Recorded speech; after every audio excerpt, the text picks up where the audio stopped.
All right. We have one more session after this. We're going to deal with the watch of prayer tomorrow. I've been very tempted to deal with the wildness of prayer. That'll have to be for another time. Just don't have time to deal with it. I think that it's really a good one, at least for my own sake. But I'll leave it there. We're going to go to something else here this morning. I hope it's been an encouragement to you, not a guilt-ridden time, but rather to say, Lord, thank you that you have opened your great heart up to me to be able to commune with you, to talk with you, and you with me, and enter into prayer.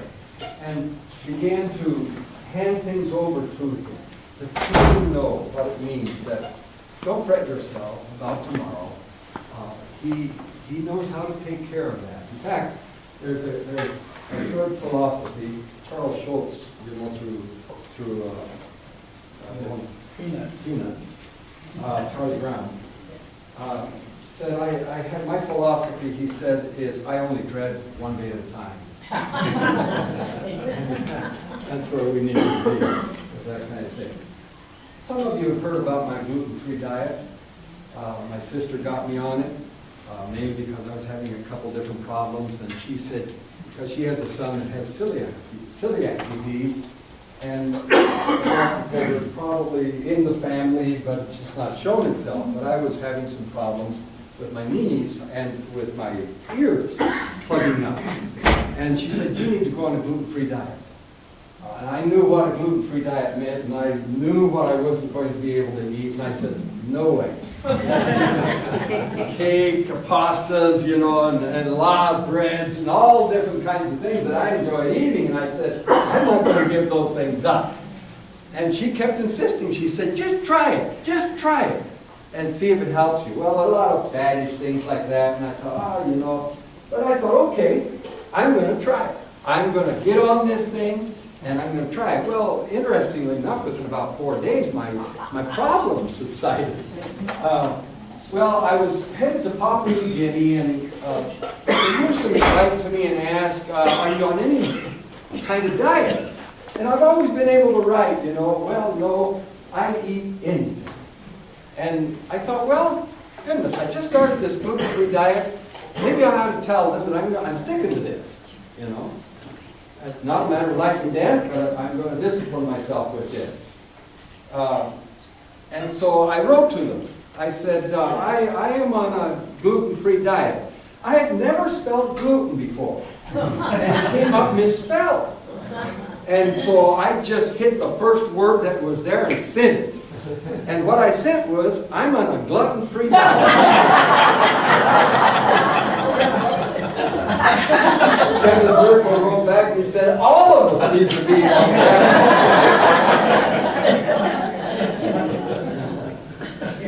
What is the last fruit listed in the fruit of the Spirit? Self-control. Self-control. How is it translated in some of your translations? You need to look it up, but you've read your Bible. Temperance, King James Version. Any other that you remember? There are some that use the word discipline. To discipline yourself. It has to do with self-control, which is a matter of discipline, which is interesting that it's in the list of the fruit of the Spirit, which to me reveals that all of the fruit of the Spirit have to do with my involvement in it. And I won't go into the detail of that because that's not my purpose this morning. But you can relate that to the word love and know, as you study the word love, it's voluntary. It's a choice. Free will. I choose to get involved in it. I don't believe God does anything in us that we can't help. We are going to be involved. And so these things aren't just, oh, you know, I just feel like praying. Oh, it just gushes up out of me. No, it won't. Not generally. And so it takes discipline. There's a self-control involved in our lives, which has to do with the will. Have any of you as parents or in growing up dealt with anything that involved the discipline of practice? What are some things that your kids? Cross country. Cross country. A lot of discipline. Anything else? Any kids that learning piano? Yes. You know how much they hate that? Yes. But the only way, this is one that hated it and can't play.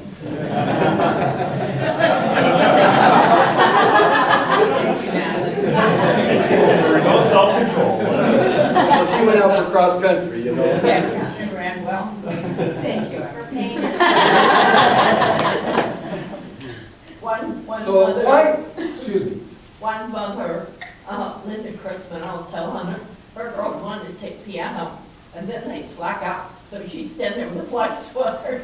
Now, Robin, she didn't have to wear the fly swatter. She plays beautifully today, but the others were fly swatter victims. well, I would have been smashed a lot on that. So why practice? Why practice? Why not just natural ability? You remember there was an Olympics, I don't remember what year it was, where the United States came on with all their stars. They were really good. And they lost to Argentina in the finals. First time that the United States hadn't gotten the gold in basketball. And they learned a lesson from it. Now basketball is tougher because you have other countries that have some tremendous teams. But they've had to learn to play as a team. And that takes discipline. You don't just head down the court on your own and say, I'm going to be a star. Because they had these stars all wanting to be seen on television, they lost it. Instead of disciplining themselves and working with each other. Most things in life worth anything require learning. Just requires learning. And it requires discipline. And because Maria and Emily were involved in cross country, to this day, we don't drink soda in our house. We just drink water. Because one of the disciplines was they couldn't have that as part of their drink. All right?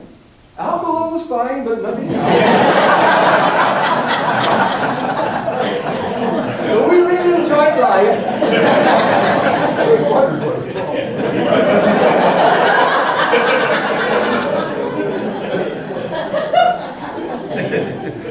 So it's a very important question that the disciples really brought to Jesus. He said, they said, teach us to pray.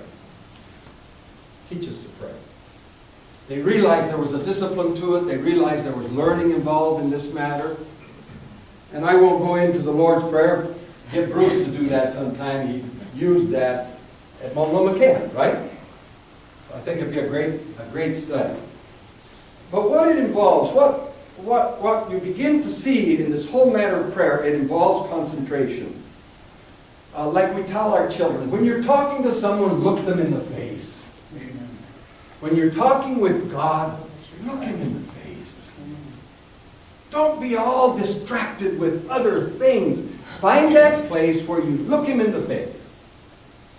And he looks you in the face. Face to face with God. So it's a concentration. Here's my alliteration again. It's a continuation. You got to keep doing this. You just got to keep doing this. It's not a one-time thing or haphazardly. Every once in a while I pray. And then it's a matter of conviction. I have to believe that this matters. If it doesn't matter, you won't do it. I just have to have a deep conviction within my soul. This really, really matters. So, the will of prayer. Now, he was telling them a parable to show that at all times they ought to pray and not lose heart. Saying in a certain city there was a judge who did not fear God and did not respect man. There was a widow in that city, and she kept coming to him saying, give me legal protection from my opponent. Now that's an important phrase. Give me legal protection from my opponent. For a while he was unwilling, but afterward he said to himself, even though I do not fear God nor respect man, yet because this widow bothers me, I will give her legal protection.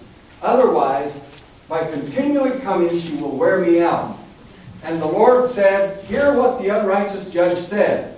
Now will not God bring about justice for his elect who cry to him day and night? And he And will he delay long over them? I tell you that he will bring about justice for them quickly. However, when the Son of Man comes, will he find faith on the earth? I read of a father taking his son shopping with him. They were doing the grocery shopping for their mom, and son was seeing other things that he wanted as a little kid, and he kept asking, "Can I have that? Can I have that? Can I?" And the dad said, "No, you can't." Finally, he just looked at his dad and he said, "Dad, I am going to wear you out." That's basically what this widow was doing. I'm going to wear you out. I'm going to keep coming with this until you do something. There's another verse we know very well. Your kingdom come, the Lord's Prayer, your will be done on earth as it is in heaven. The parable we read about the widow speaks of human will. The opening words of the Lord's Prayer speak of divine will. And neither was ever intended to be separated from the other. Ever.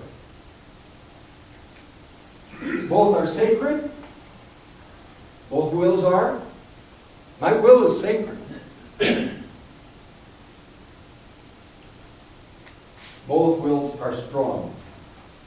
The power of prayer is the unity of human will with divine will. That's the only power we have. Once we put our will with His will.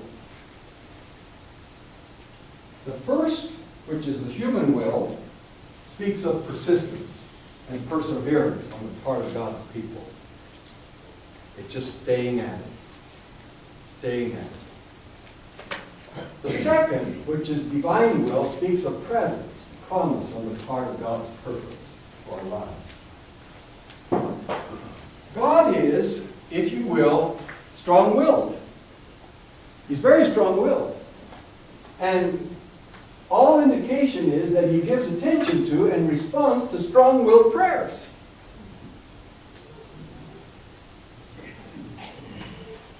Parents will sometimes speak of their child as a strong-willed child, as if that's a problem.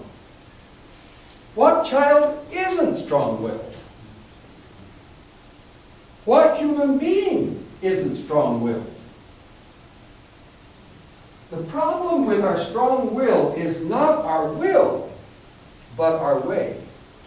I will have my way.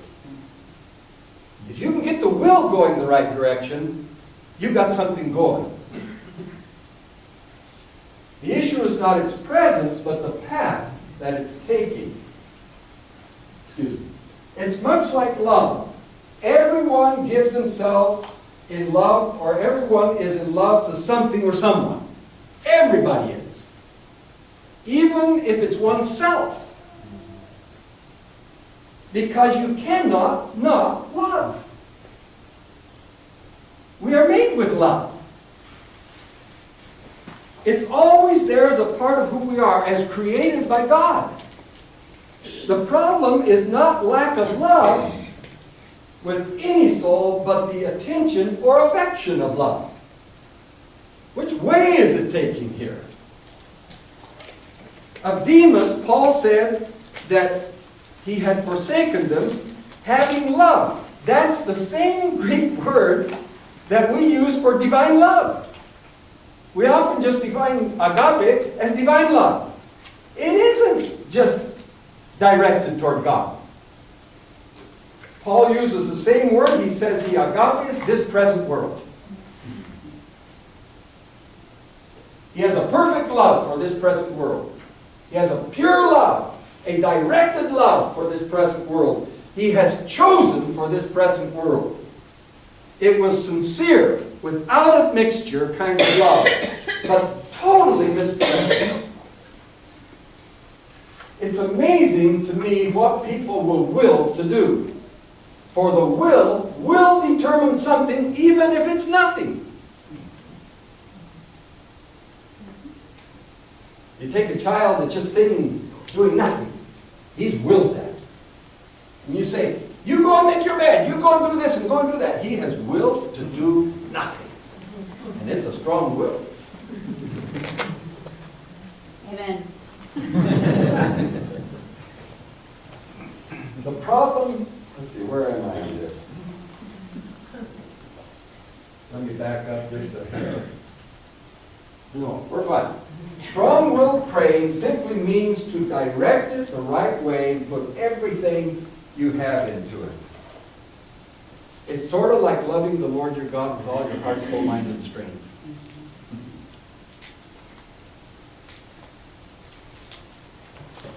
In the monastic tradition, years ago,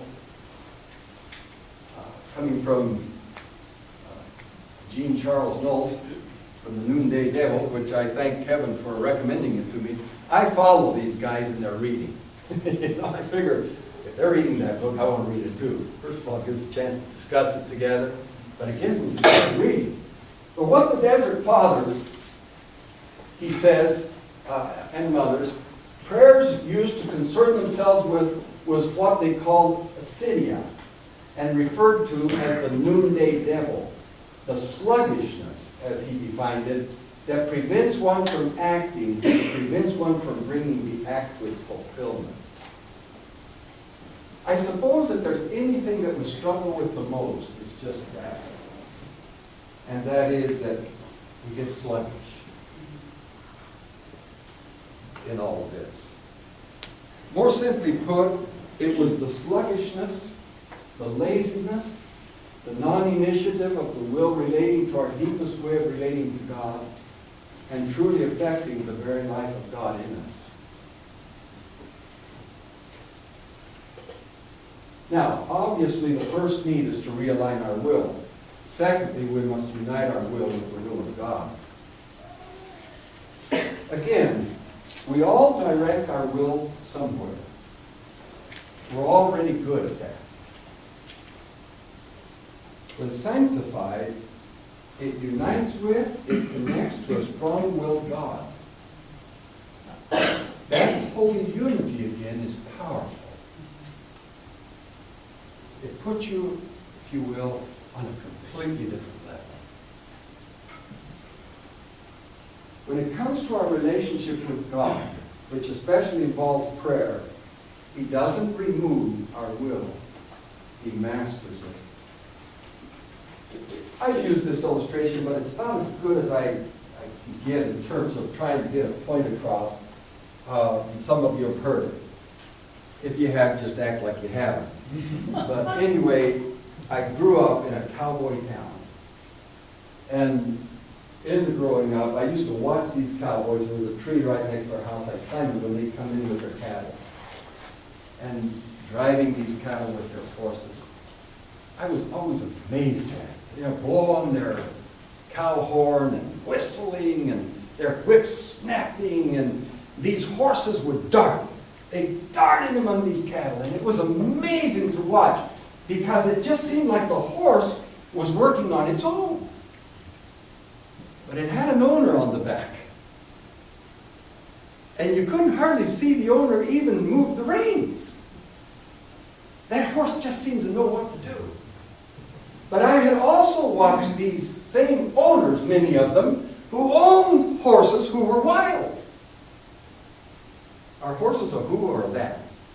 Well, anyway, they were wild. And they would have these rodeo days, kind of days there in Asunción.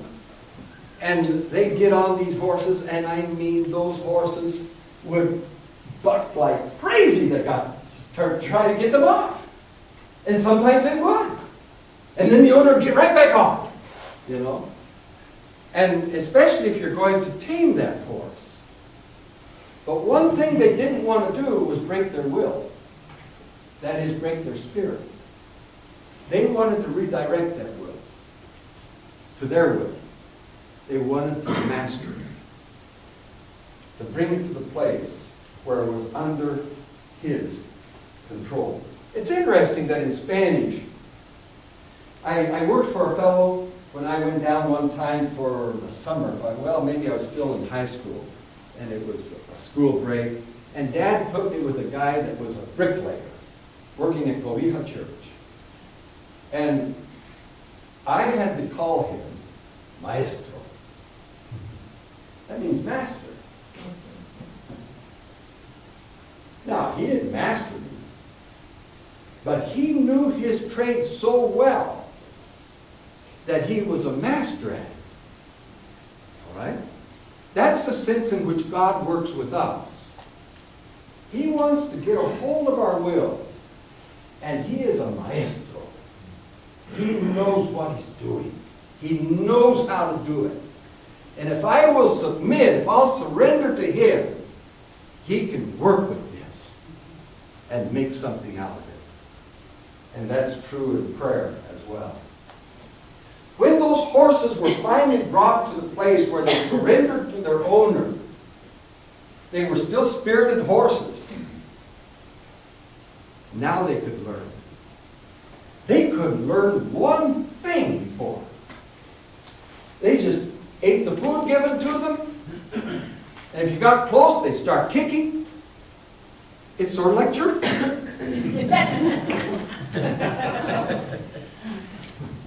And if you tried to ride them, they'd buck. But once that horse surrendered, they began to learn. It was the learning point. And a lot of training was involved. To where those horses, as you saw them coming with the cattle, seemed to know on their own what was going on. And they did it. But the master was their maestro. Brother, he knew exactly where they needed to go. And the horse was getting used to that. So they were working together now. There's the dance.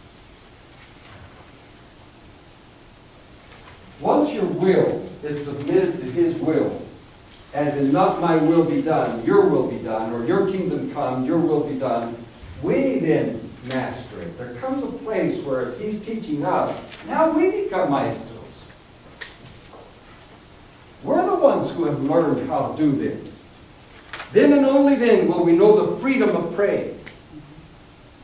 The freedom to finally do what we were meant to do and do it well. As in telling them a parable to show them at all times that they ought to pray and not to lose heart.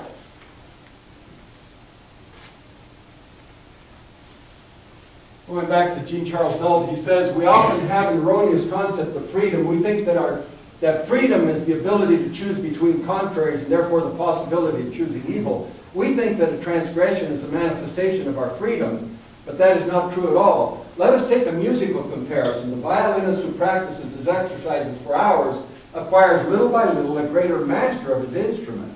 Will he be less free as a result? Would freedom be for him the ability to play wrong notes? That's what some of us think that grace offers to us. Grace offers us the freedom to play the wrong notes. That's not what freedom is. Is he not instead such master of his instrument that if unfortunately a string were to slacken during a concert, he could continue to play without anyone noticing the problem? Because he's a master. Virtue is precisely what enables us to perform excellent actions easily and joyfully in a stable manner with profound interior freedom, the freedom of the children of God. Wouldn't you love that in prayer? It's because you just keep doing it. You just keep doing it. You keep doing it. Pretty soon, the master who masters my life has brought me to that place where I am master. Not over him, but with him. But I will if you, I'll say this if you will, I've mastered the faith in that sense. Uniting my will with God's will is the absolute key to right praying.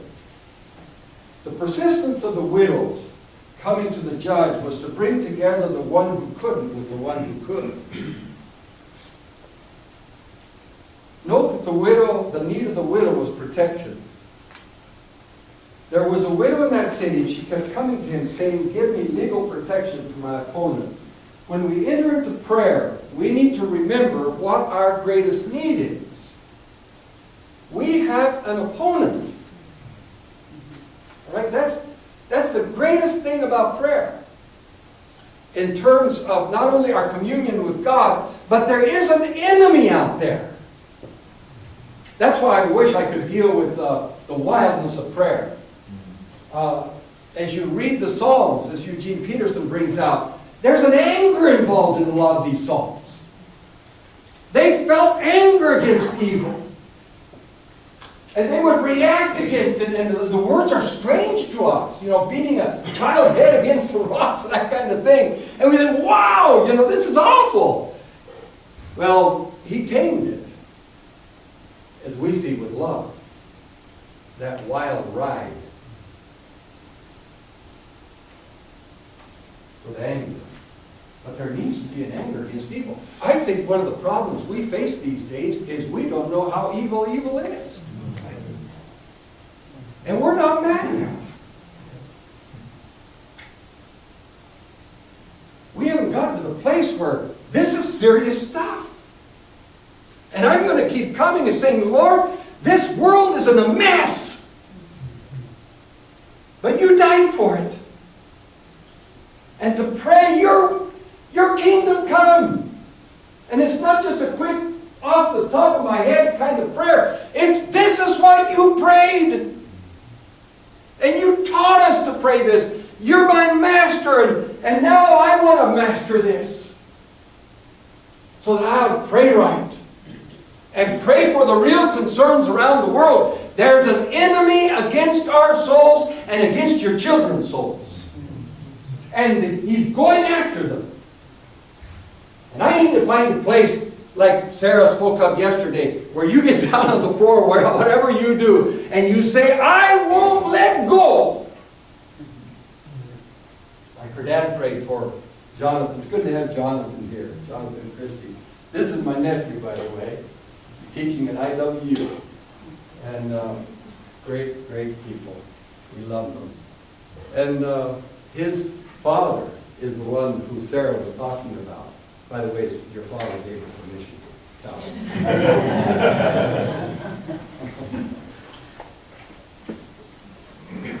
So, in other words, don't stop praying. Urgency takes on a different color, and Jesus is saying, don't stop praying. Stay at it. He's looking for people who will pray that way. God is alert and alive to our real need, like a mother is to her baby. Let me back up just a little bit. Oh, that we would cry out over real need. It's that part of the Lord's Prayer that says, lead us not into temptation, but deliver us from evil. Lord, literally, deliver us from the evil one.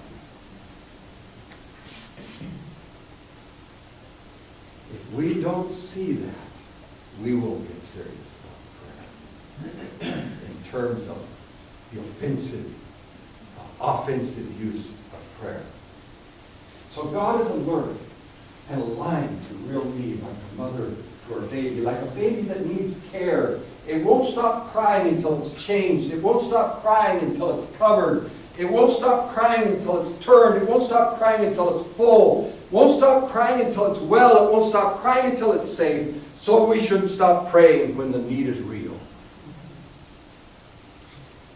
All of creation is need-based. And this is different than what I was talking about, quoting Eugene Peterson yesterday, where he said we created a new trinity, my holy needs, my holy wants, my holy feelings, where they're self-centered. But this is seeing what the true need is, and that is that I'm dependent on God. I cannot go through this earth, this world, on my own and think I can make it.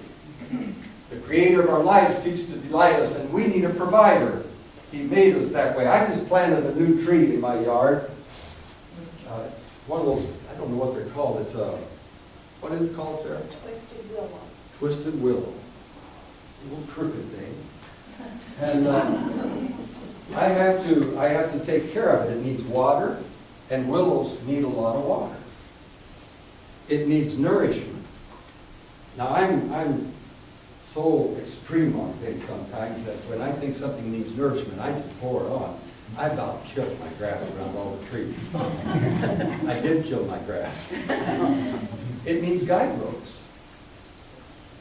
Because the winds come. It needs pruning. Now the deer helped me with that. I used to love watching the deer out there until they started eating our plants. I'm about to buy a gun. If the tree could pray, it knows its real needs. All of salvation is need-based. The enemy of our lives is seeking to destroy us. We need a protector. Creator and creation made God not only the sole provider, but the sole protector, not out of need to control us. He did this out of a deep desire to love us. When this kind of need is put to asking, oh, joy, tremendous joy. Jesus said to his disciples, up to now, you have asked for nothing. Ask that your joy may be full.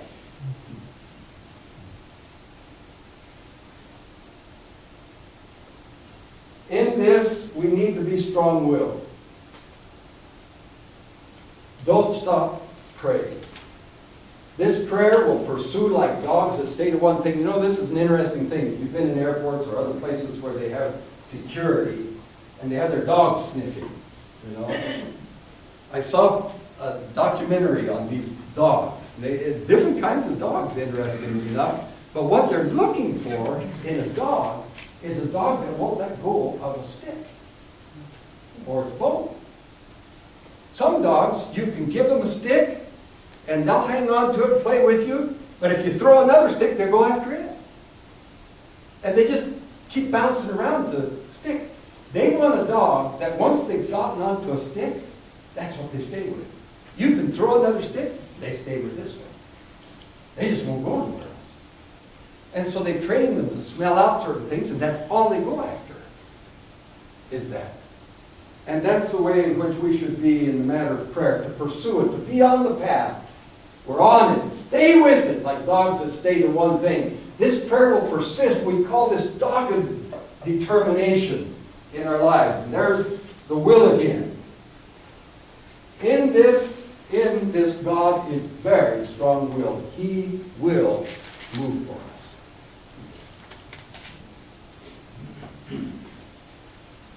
As Soren Kierkegaard said of purity, so it is of holy praying, to will one thing.